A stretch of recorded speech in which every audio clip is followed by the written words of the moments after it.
Je suis très content de recevoir Anna Finkielkraut. Pour une raison simple, c'est que je vous aime beaucoup. C'est gentil. J'aime bien vous écouter, mais je ne vous comprends pas toujours. Ah oui, parce que... Non, ça vole haut, hein. C'était pas dans ce sens-là, je vous remercie. Non, c'était plus parfois, je dis, au contraire, je trouve que parfois ça vole bas. Bon, alors je dégage. Non, restez. Mais parfois je me dis, mais pourquoi il a dit ça? Pourquoi il a dit ça? Oh, mais en revanche... Vous n'allez pas m'emmerder encore sur Olivier Duhamel. Hein. Pas du tout, je vais vous proposer... Mais je veux bien en parler une seconde. Hein. Je vais vous proposer... Je vais être très général, mais je veux bien en parler une seconde. Je vais vous proposer un exercice assez particulier. Parce que je vous ai appelé avant-hier, je dis, j'ai lu une interview dans Le Point que j'ai trouvée formidable. Elle est signée Saïd Maran et Laetitia Strauch-Bonnard. Oui. Et je vous ai dit, c'est un exercice très particulier, je ne vais pas vous poser de questions, je vais simplement vous demander de commenter ce que vous avez dit, d'éclairer ce que vous avez dit. D'accord. De partir de l'interview. C'est ça le deal qu'on a fait. Mais ensemble. vous me donnez... Vous dites, je me faites pas résumer de tête, vous me lancez sur je vais vous lire précisément. D'accord. J'ai un peu travaillé. J'espère bien. Ça m'arrive. Bon.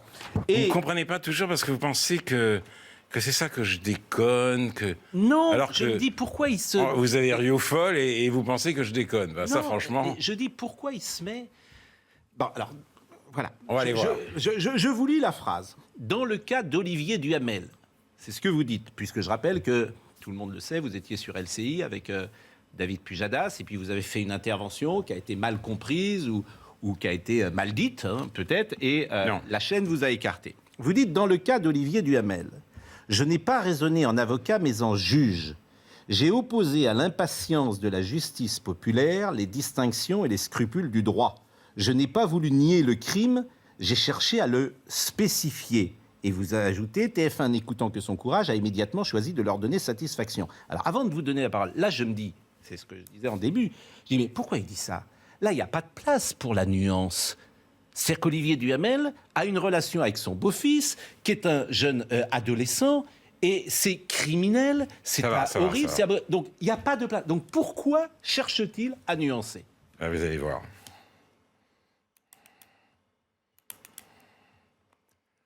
C'est ça ma question.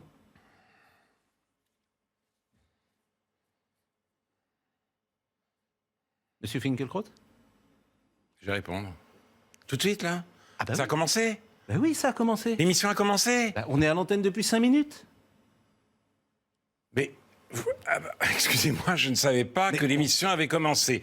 Alors, je vais vous répondre. D'abord, je ne tiens pas à régler mes comptes avec LCI sur une chaîne concurrente. Ce serait, vous en conviendrez, Pascal nous sommes dans le même état particulièrement inélégant.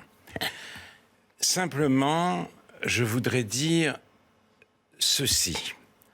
Je n'ai jamais voulu défendre la transgression de la loi dans un esprit que l'on qualifierait de post-68ard.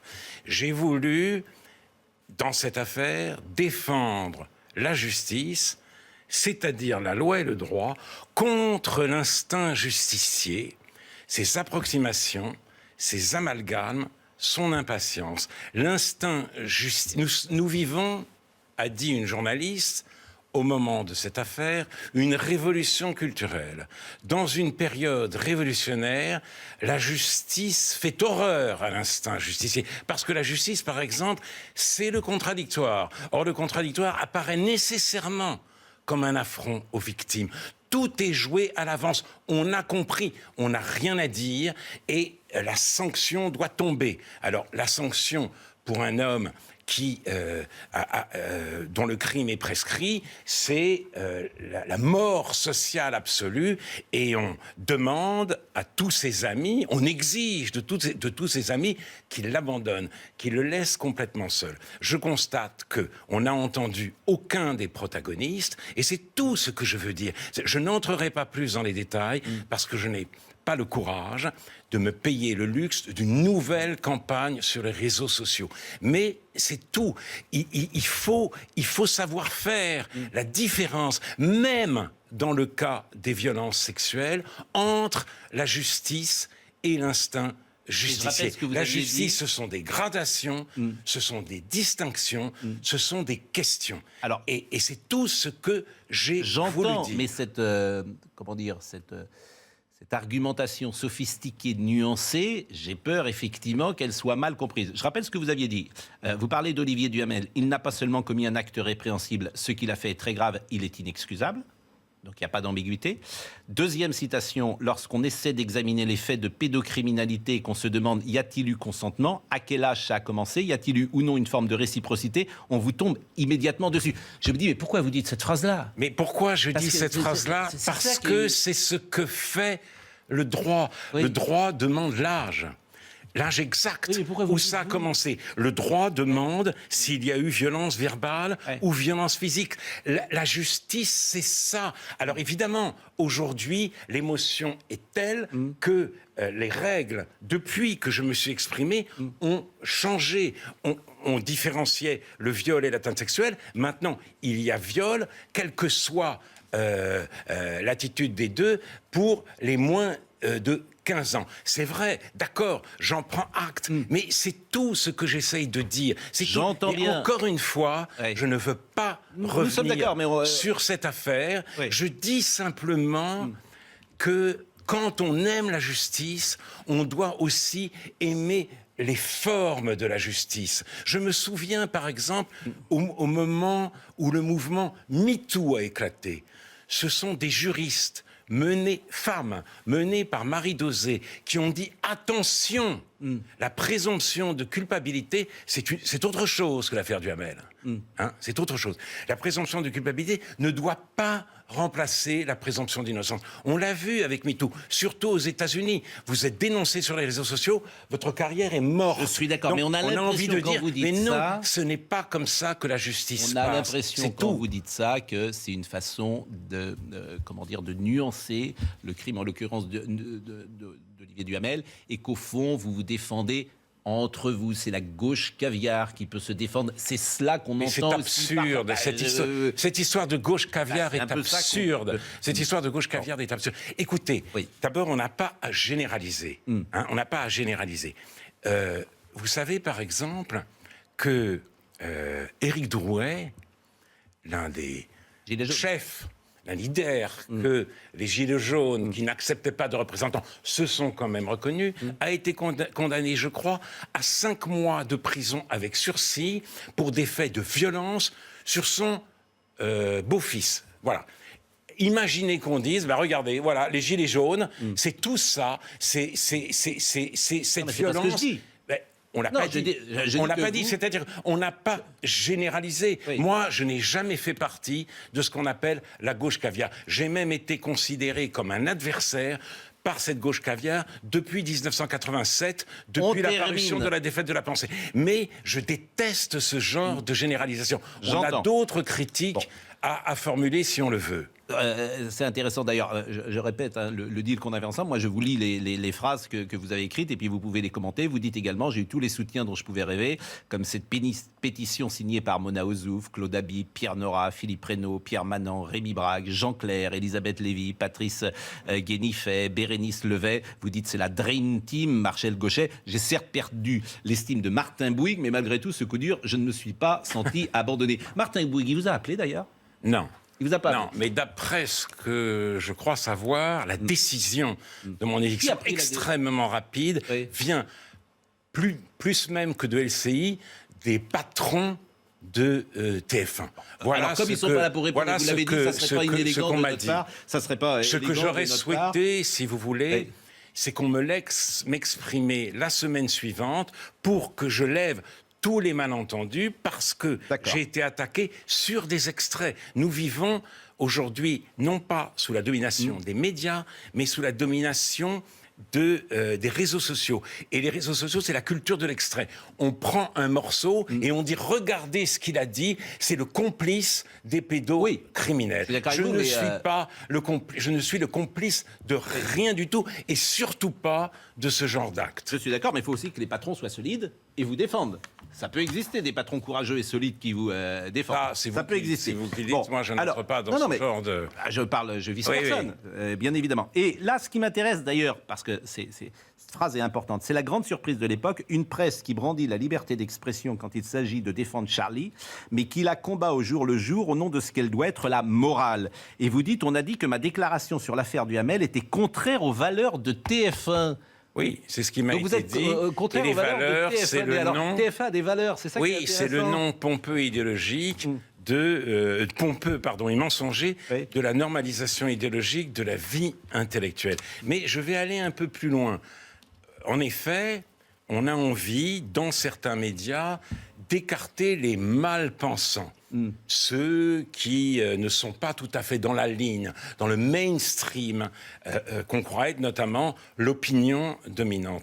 Mais il n'y a pas simplement des pensées dérangeantes. Aujourd'hui, il y a des faits dérangeants. C'est-à-dire que la presse, on parle beaucoup des fake news, bien sûr. Mais et il y a même des spécialistes dans la presse qui contrôlent les nouvelles pour faire la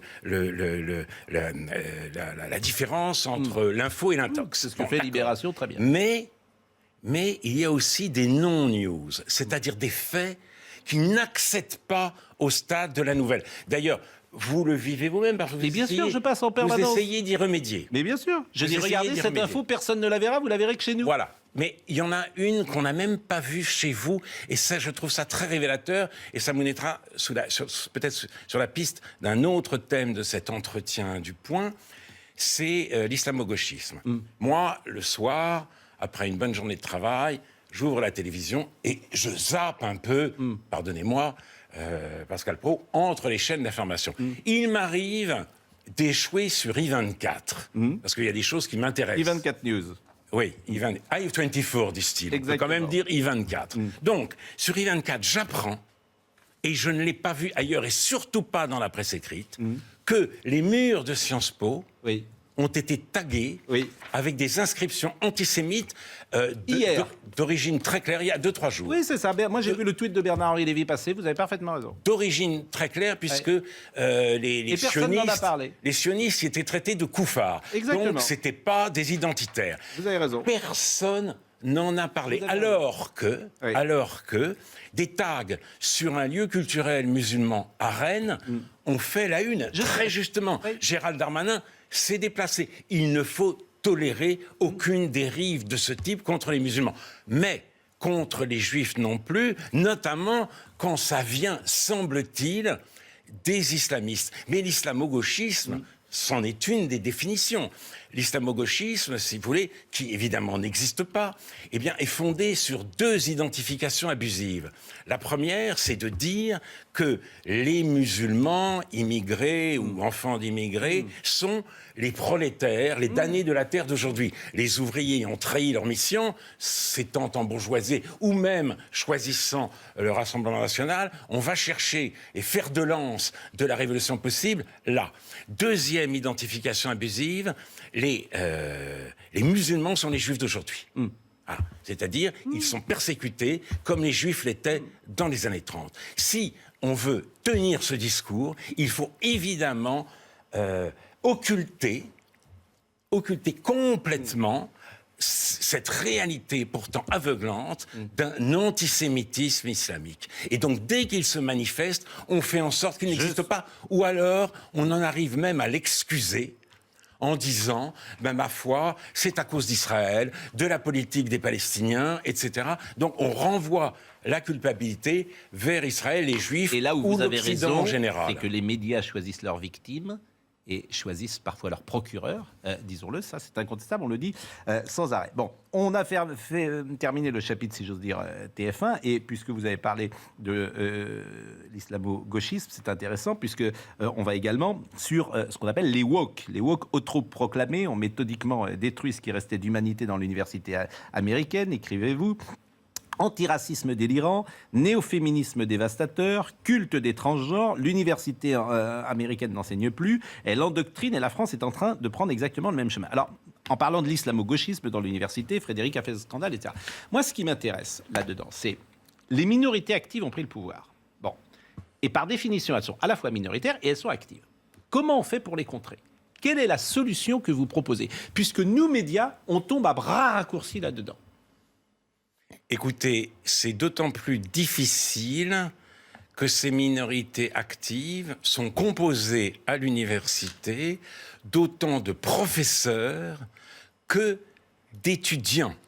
Il faut bien voir que, d'ailleurs, le seul reproche que l'on peut faire à Frédérique Vidal, dans sa dénonciation, c'est de s'être polarisé sur l'islamo-gauchisme, très répandu dans la classe politique, notamment pour des raisons de clientélisme. Si la France insoumise a choisi d'abandonner la laïcité, une laïcité intransigeante, au profit de toutes sortes d'accommodements, comme la construction... C'est pour aller chercher des voix, nous sommes d'accord. Mais comment on fait ? C'est pour aller chercher des voix. Alors là, déjà, en politique, c'est très difficile, parce que quand on veut chercher des voix, on regarde. On voit que la classe ouvrière vous laisse tomber, et même que la France périphérique vous laisse tomber, parce que l'OPA sur les Gilets jaunes a échoué, et on voit que les Juifs, c'est 700 000, et que les musulmans, c'est 7 à 8 millions. Le calcul est vite fait.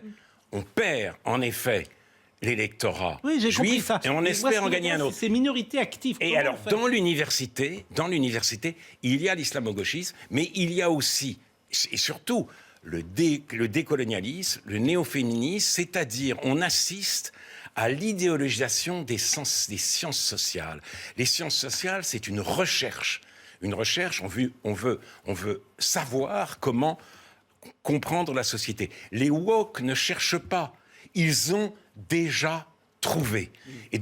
Et là, j'ai apporté le livre d'Eugénie Bastier, La guerre des idées, qui est extrêmement intéressant à cet égard, puisque elle dresse la liste d'un certain nombre de sujets de thèse en cours en 2020.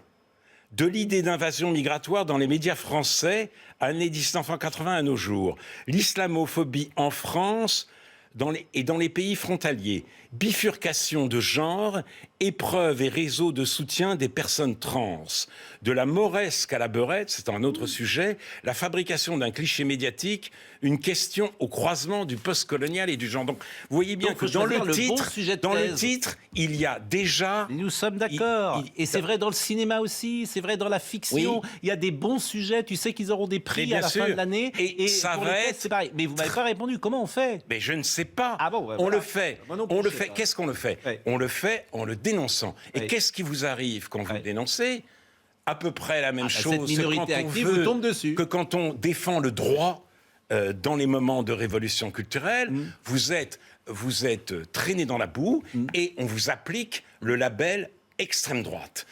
Et le label extrême droite a été appliqué notamment à Laurent Bouvet, fondateur du Printemps républicain. Le Printemps républicain, c'est ce qui est vraiment une association de gauche. La laïcité intransigeance est considérée comme d'extrême droite par toute une partie de la gauche d'aujourd'hui. Et c'est ce qui arrive quand on dénonce l'islamo-gauchisme. Alors évidemment, il y a eu la cérémonie des Césars. Ils se sont tellement ridiculisés, ils ont été tellement affreux que là, on a pu le dire sans être aussitôt dénoncé. Alors peut-être, en effet, que grâce à cette cérémonie complètement ratée et horrible, une prise de conscience va surgir. Mais c'est très difficile parce que nous assistons aussi à un changement de public. Et nous assistons à une mutation de l'antiracisme. L'antiracisme, c'était le principe de base de l'idée d'humanité universelle. Égale dignité des personnes. C'est devenu, et là, la gauche radicale devrait quand même en tenir compte, le supplément d'âme des pompes afriques du XXIe siècle. L'Oréal, Dior, mais aussi cette nouvelle multinationale qu'est le couple Meghan et Harry. Voilà. Tout d'un coup, on a l'antiracisme en plus, on a le féminisme en plus, et ça permet au néo-capitalisme de fructifier dans la bonté, dans la générosité et dans l'ouverture. Et ce qui est intéressant sur les minorités actives, effectivement, qu'on les retrouve dans l'idéologie du cinéma et de la fiction, je le disais tout à l'heure, c'est-à-dire qu'il y a des bons sujets pour un film, et on sait que c'est pas tant le film qui sera récompensé parfois, mais le sujet qui est traité. C'est-à-dire qu'il y a des sujets qui auront un César, il y aura des sujets qui auront à Cannes, un prix, etc. Et ça m'intéresse beaucoup, parce que effectivement, il y a des sujets, du coup, qui ne seront il y a des absolument sujets pas qui sont traités, récompensés. il y a des castings qui seront récompensés. Nous sommes d'accord. Et des castings, vous avez parfaitement raison. Et la C'est langue. de l'idéologie. Parce qu'on me dit, comment être de gauche aujourd'hui quand on est de gauche? C'est ça ma question. C'est-à-dire que la gauche d'aujourd'hui a par exemple... La gauche républicaine, la gauche de Victor La gauche Hugo. républicaine, qu'est-ce que c'est? La gauche romantique. La gauche républicaine, c'est la gauche de l'égalité des chances. L'égalité des chances, ça veut dire remplacer les inégalités de fortune et de naissance par le mérite. Or, aujourd'hui, l'égalitarisme tue l'égalité des chances. Mais la nouvelle marotte de la gauche, notamment des écologistes, qui sont une catastrophe arrivée à l'écologie, c'est par exemple l'écriture inclusive. Vous imaginez Simone de Beauvoir, vous imaginez Marguerite Duras, Oui, mais il y a soumission. Emmanuel Macron dit rien, et le ministre de la Culture dit rien. L'écriture inclusive. Oui, mais battez-vous. Mais battez-vous. Vous avez un ministre de la Culture, Roselyne Bachelot, qui ne dit rien. Nous, on en parle sans arrêt de l'écriture inclusive. L'Académie française a dit que c'est un péril mortel arrivé à la langue. Elle a raison. Vous savez ce qu'a dit, elle a raison. Vous savez ce qu'a dit une humoriste, parce que malheureusement, nous vivons sous le règne des humoristes sans humour, tous les jours que Dieu fait. Elle a dit que le seul risque mortel à l'Académie, c'est la prostate de ses membres. Voilà comment elle a parlé, et tout le monde s'est gaussé. Parce que l'Académie française n'est plus une autorité, c'est un objet de moquerie. D'ailleurs, si ça avait été une autorité quelconque, peut-être que LCI aurait un tout petit peu hésité avant de m'évincer avec cette rapidité foudroyante. Donc, on essaye de se battre.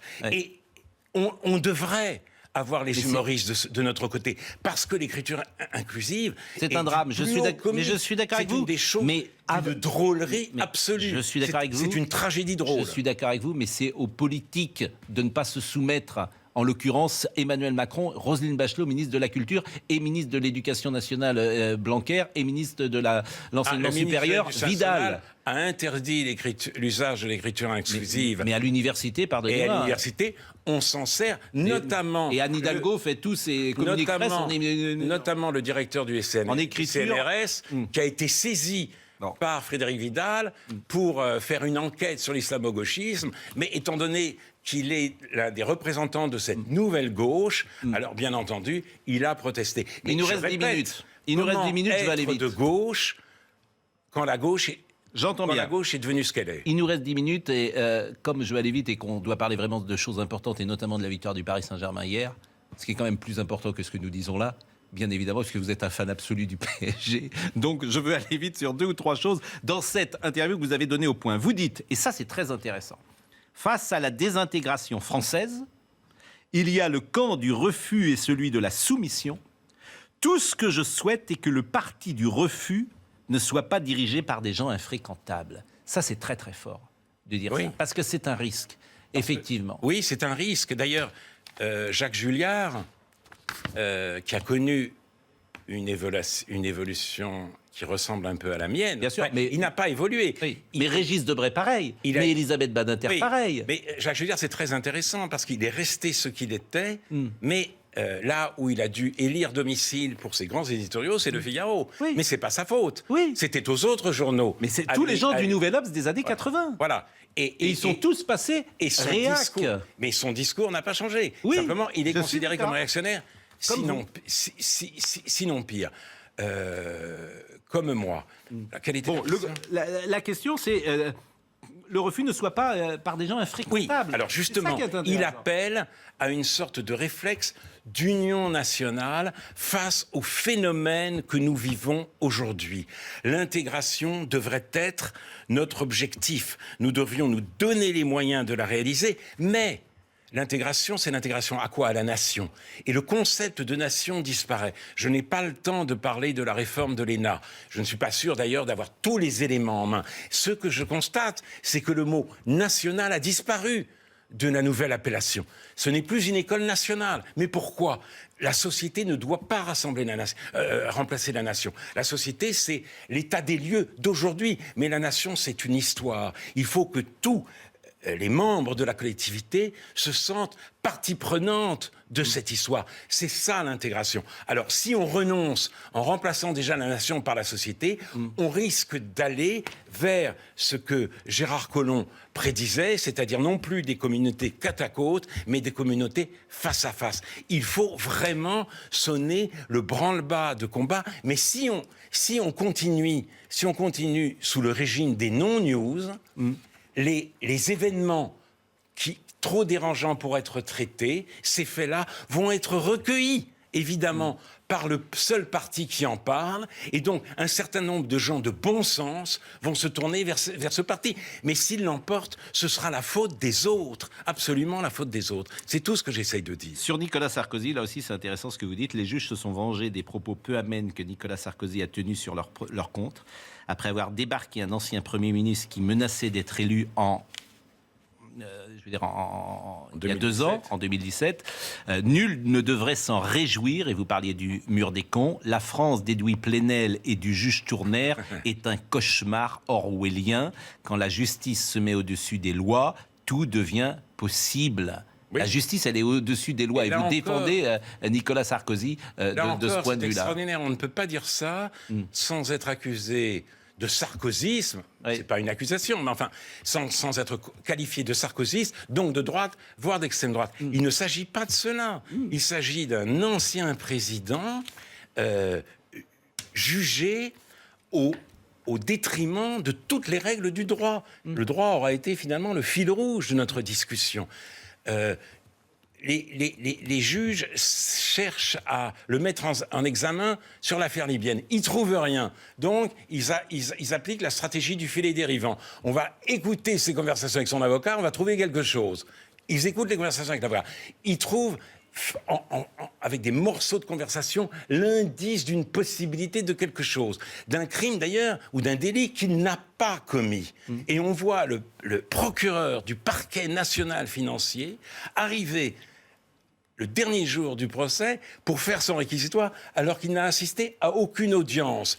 Tous les accusés sont condamnés à des peines de prison alors que en ces matières-là, un primo-délinquant, comme on dit, n'est jamais condamné à de la prison ferme, mais à du sursis. Donc, toutes les règles ont été bafouées et il faudrait s'en féliciter parce que ce serait un adversaire politique de la gauche. Non, Big Brother, aujourd'hui, ce sont les magistrats ivres de leur puissance et de la haine pour tous ceux que leur principal syndicat a épinglé sur un mur des cons. Le mur des cons aurait dû être une affaire nationale. Or, que s'est-il passé quand un journaliste de FR3 a découvert ce mur des cons ? Il a été dénoncé par le syndicat national des journalistes qui a dit c'est un local privé. Comme si un syndicat pouvait être un local privé. Bon, là aussi, j'imagine, c'est des propos qui pourront faire réagir. 2-3 petites choses en dehors de cette interview qui m'intéressait. André Comte-Sponville, je ne sais pas si vous l'appréciez ou pas.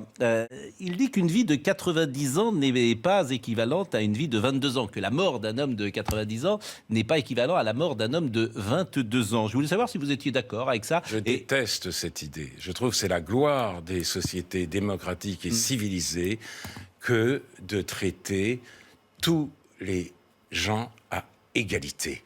On ne peut pas se résoudre à laisser mourir les gens dans les EHPAD. Et alors, on dit 90 ans, après on dira 80, après on dira 75, après on dira les gens à la retraite. Et puis quoi ? Alors là, ça va vers, non pas l'euthanasie que l'on peut réclamer pour soi-même, mais vers une euthanasie générale décidée par l'État pour satisfaire la jeunesse et pour des raisons d'économie.